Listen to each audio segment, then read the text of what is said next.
McDonald's a trouvé la recette pour faire revenir les consommateurs. La chaîne de fast-food est revenue à des recettes plus simples et moins chères. Et notamment, depuis le mois d'octobre, elle propose aux États-Unis la formule petit déjeuner toute la journée. C'est une des formules les moins chères sur la carte et notamment avec le sandwich Egg McMuffin qui fait un carton. Les Américains l'adorent. C'est un basique qui avait été un peu laissé pour compte. Du coup, la concurrence s'était engouffrée dans le segment du petit déjeuner, comme Wendy's, Starbucks ou encore Burger King. Donc, en remettant le petit déjeuner à l'honneur et en réduisant l'offre sur sa carte, les consommateurs reviennent et McDonald's a enrayé la chute de son chiffre d'affaires au 4e trimestre.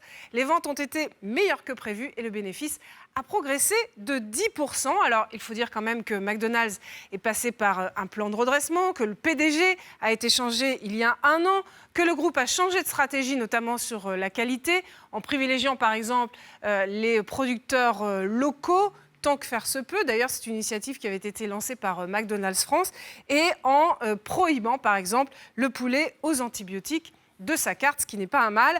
Dans la même logique, McDonald's a changé sa chaîne d'approvisionnement en Chine, ce qui lui a permis de redresser les ventes. Je vous rappelle qu'il y avait eu un scandale sanitaire à la viande avariée qui avait pesé sur les ventes chinoises. Donc, elle redémarre aussi.